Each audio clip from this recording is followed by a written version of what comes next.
You ever see three black trucks crawl up your driveway at midnight, headlights off, engines humming, like they're just waiting for an excuse because that's how it started out here, way out where the stars actually mean something?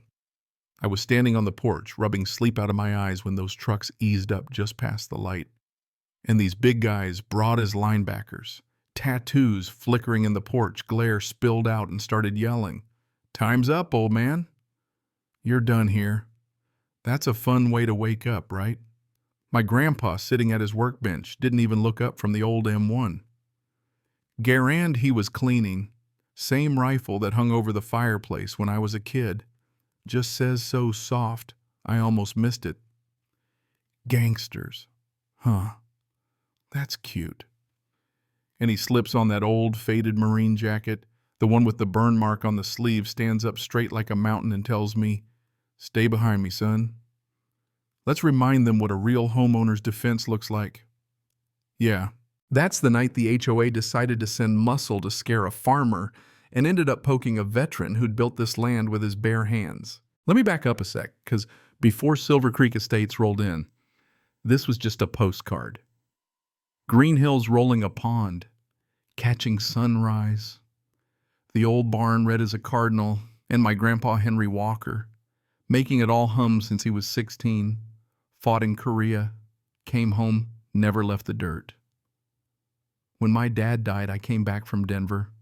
After 2 decades in a cubicle, suddenly digging fence posts and fixing leaks and learning how to move like a human again, working next to him, I felt like I was finally earning something real. It stayed peaceful right up until Silver Creek Estates showed up across the Ridge mansions with too many bathrooms, gates, security cameras, a fountain that probably cost more than our whole barn. They called it order and harmony. Grandpa called it plastic paradise. At first, it was all barbecues and brochures, neighbors waving like they wanted you to know their wine had a French name, but it didn't take long for that friendliness to curdle. First, a gold leaf letter, no joke it sparkled, saying, "Dear Mr. Walker, your barn is too close to our walking trail. Please relocate in 30 days. Grandpa nearly spit his coffee. Said that barn was here since Eisenhower. Their trail's been here 6 months. Tell them to move their dirt path." I tried being polite, sent back a letter, but then it was one after another. "Your rooster's too loud. Your cattle fence is ugly. Your irrigation line crosses the HOA's boundaries."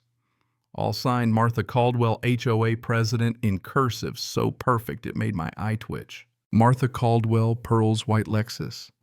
Always a clipboard, never a smile that reached her eyes. She'd made her money flipping properties, and she looked at our land like she was already picking out the drapes.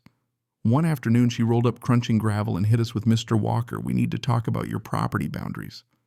The HOA's expanding the trail by 40 feet. Part of your pasture falls inside the expansion zone. It would be easier for everyone if you'd just sign this easement." She was so sweet, you'd get a cavity just standing near her. Grandpa just leaned on the fence, looked her dead in the eye, and said, "Ma'am, I fought in a war for this country. I didn't come home to surrender an inch of it." Her smile cracked a little, and she tried, "I'd hate for this to turn unpleasant." He just goes, "Unpleasant's my specialty." That night he's sitting by the window, coffee gone cold, watching the field like a hawk. "They think kindness is weakness," he muttered. "Let's see how they handle boundaries they can't buy." After that stuff got weird. Spray-painted arrows on our grass, wooden stakes in the dirt, construction notices by the gate, but the county says no permits were filed. Somebody wanted to play scarecrow. Then a pile of old tires dumped at the end of the driveway.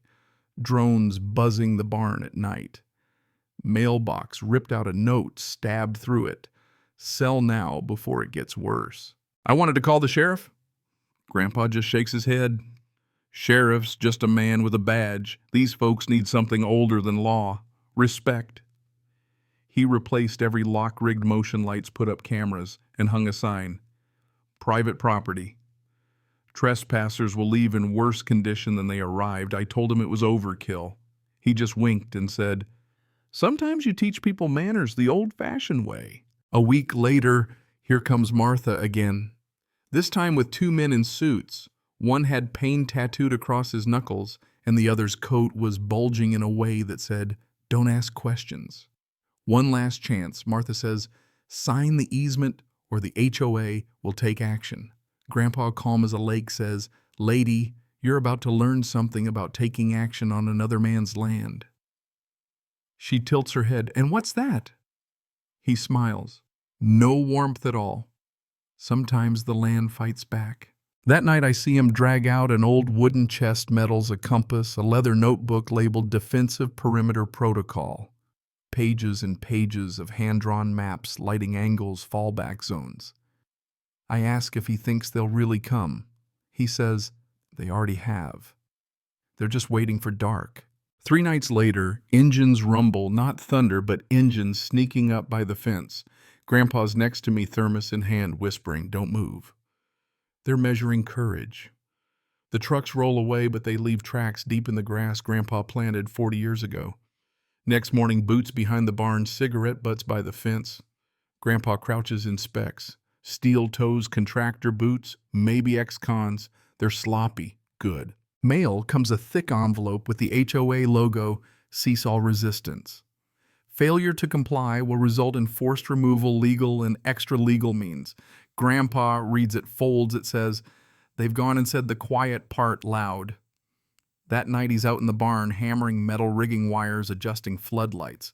When I ask what he's building, he just goes, insurance. Couple nights later, engines, again, 3 guys moving through the field whispering, cut the power torch, the shed, make it look like an accident. Before I can react, Grandpa's voice booms. Son, hit the switch. I slam the breaker. Every bulb on the place erupts. Barn lamps, halogens, car batteries. It's noon at midnight. Those guys freeze. Then the old grain silo alarm starts up, howling through the valley. Horses panic, dogs bark, and the intruders run for the fence right over an old drainage ditch, Grandpa covered with boards and hay. They crash through and go knee-deep in muck and manure. Grandpa yells from the porch, welcome to the Walker Spa. Free mud baths and humility lessons. I'm laughing so hard, I almost drop the flashlight. One guy tries to climb out, slips, curses. Another just stands there, stuck.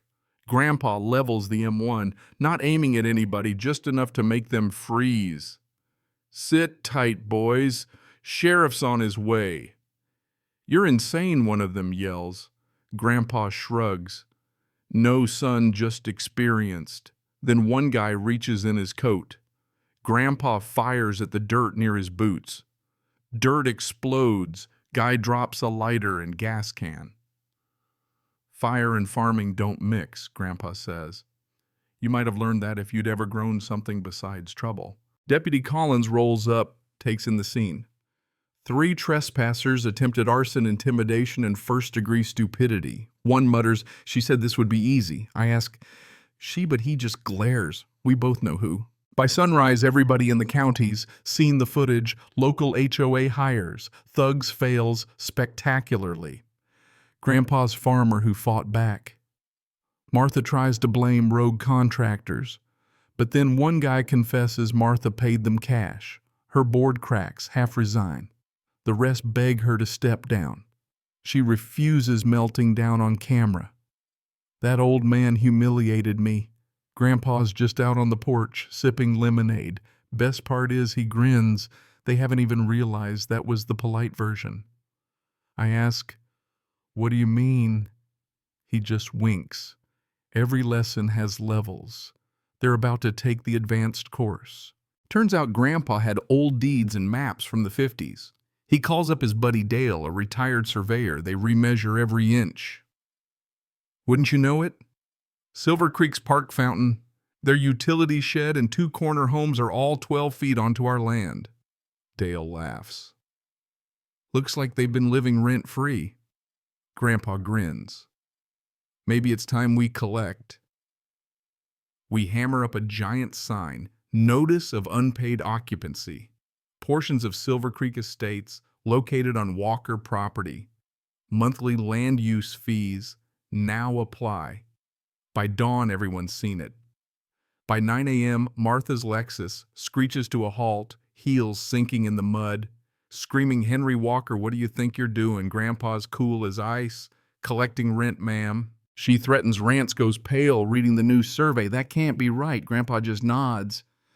Right enough for the county to back it. Those two houses down on Maple Drive. You're technically my tenants now. She nearly explodes. You'll regret this. Grandpa grins. Already don't.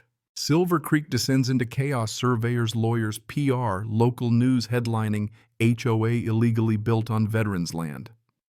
At the next board meeting, Grandpa walks in full Marine uniform, medals gleaming. Martha tries, this is for HOA members only. He tips his hat. Then you better call the sheriff. Half your homes are on my dirt. Gasps, silence. He lays out the maps. You tried to take what wasn't yours. Now you'll pay rent or move your fences. Martha spits. You can't intimidate me. Grandpa leans in, ma'am. You sent thugs to my home. That was intimidation. This is justice. HOA folds, suspends operations dead in the water. But Martha's not done. A month later, she sends another group thinking maybe the old man's luck will run out. This time, Grandpa's got floodlights, alarms, sprinklers, and a low-voltage wire. They get zapped, drenched, cuffed in the mud. Biggest guy glares, Martha's gonna ruin you. Grandpa just grins. Son, you're standing in cow crap with cuffs on. I think we're clear who's ruined. Week later, news breaks Martha embezzled $60,000 from HOA funds. Her developer buddy, Evan Lockwood, under federal investigation for building over a protected wetland. When the feds roll in, Silver Creek collapses. Grandpa doesn't throw a party, just says, when greed grows roots, justice pulls the weeds. Reporters ask how it feels to win. He just says, I didn't win, the land did. And then something beautiful happens. Letters pour in from everywhere. Veterans, farmers, regular folks. You gave us courage. Grandpa just shakes his head. Courage ain't something you give. It's something you remind people they already had. Months pass, the farm heals. Grass grows back, birds return, life finds its groove. One morning, a government SUV pulls up, and a woman in a Navy suit steps out, Agent Ramirez, from the Federal Housing Authority. Because of Grandpa's documentation, they've uncovered HOA fraud everywhere. You've helped recover millions. She hands him a letter, land fully restored, all easements voided, HOA dissolved. Grandpa just nods. Good. Maybe now the soil can rest. That night we sit on the porch watching the sky bleed orange and fade to stars. I ask if he ever regretted fighting so hard. He just smiles, slow and tired. Regret, no. I just wish it hadn't taken this much noise for people to remember what respect looks like. Land isn't a trophy, it's a trust. You take care of it, it takes care of you. He hands me his old compass, the one from Korea. Every man needs to know where true north is. Mine's this farm. Make sure yours ain't just a screen or a dollar sign. I swallow hard, promise I'll take care of it. Good, he says. Then I can rest easy. And he did. Lawsuits faded. Reporters moved on. The farm grew quiet again. The soil remembered.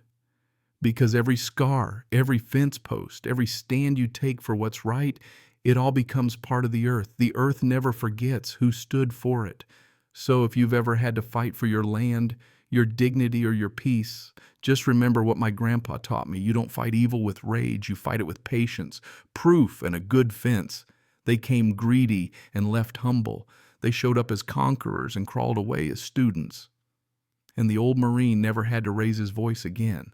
If you've ever stood your ground against bullies, drop your story in the comments below. Tell me where you're watching from and what you'd do if the HOA came for your land. 'Cause out here we know one thing for sure, every fence line's got a story worth telling.